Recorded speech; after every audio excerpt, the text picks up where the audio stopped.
bit to get what that, you know, synonymous. I'm not even talking to the fucking microphone. Fuck's sake.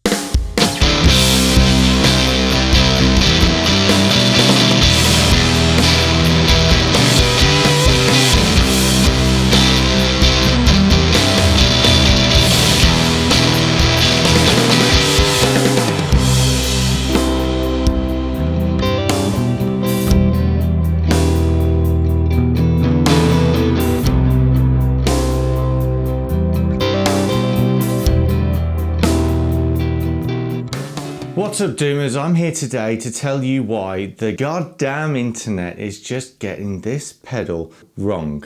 This pedal is so much more than just a chainsaw, and as you heard in the opening song, it'll even clean up. This thing, heavy metal, goes clean. But why is everyone getting it wrong? Well, it's because it's sort of become a meme that you run this thing on full, all of the knobs completely all the way up. And that's because this pedal rose to fame with the Swedish death metal movement. And that's exactly how they ran it. They ran it like that into the naffest solid state amps they could find, and it created a really nasty, gnarly sound that just became synonymous with the style. But we have to remember that this pedal was made in 1983. Boss's idea for this pedal was not that it was going to be a brutal subgenre of metal. It was really designed to fit the bill for the metal that was floating around at the time, including things that could bridge more onto hard rock. And so it's no surprise when you actually give this thing a little more time that it can do those things and then some. And the trick is this H knob. Now we assume it's highs, and Boss probably lists it in the manual as highs, but it's just not. It's not high at all.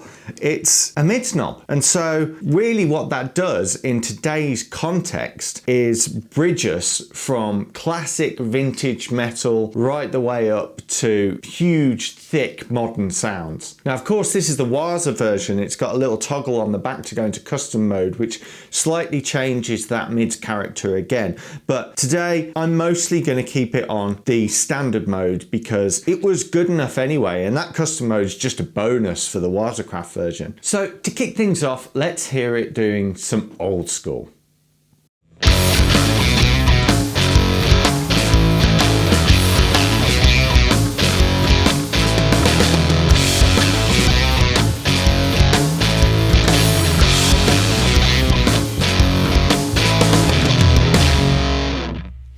So we're not even going extreme on the settings here. The EQs are pretty modest, but we are riding that distortion knob right the way down, because down there, just past overdrive territory really. So we're still in the realms of pushing old school amps, you know, pushing those blues breaker sort of heads, the beginnings of metal tone with the range masters and things. But of course, as metal moved through the 80s, we started to hear this hugely scooped sound. So let's hear a bit of classic metal with that kind of tone.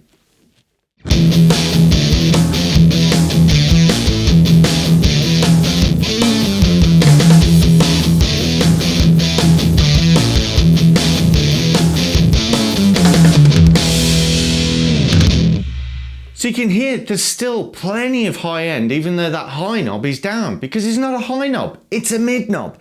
And there is so much low end in this guy, it's ridiculous. And so our lows are only just pushed past noon to get that huge bottom end that was quite typical of that classic and thrash metal, where the bass didn't really provide much low end itself, and a lot of the weight of the sound would actually just be coming from the guitars. And as you can hear, this has got it in spades, and we're still not even pushing that distortion knob very far. So let's try something out a bit more modern, and this is where you might be tempted to just throw the HM-2 into chainsaw mode, just whacking it all up, but don't.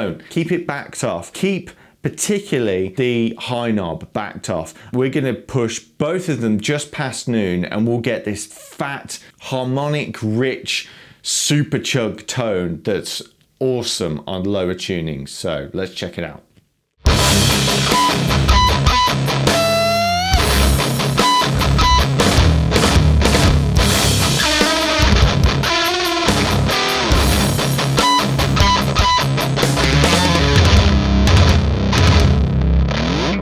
I mean, I'd roll with that for Doom and Stoner even. I mean, that's just a solid distortion tone. What can't it do?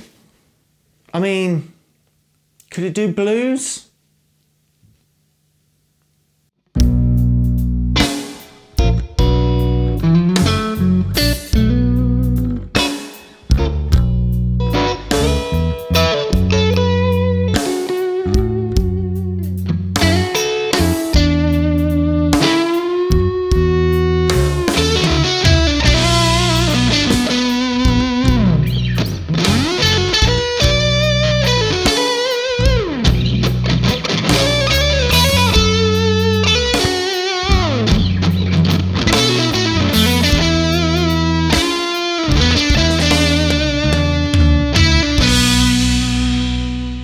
There was actually someone on a forum the other day that asked if they could get away with doing a blues set with their HM-2 because that was the only thing they had.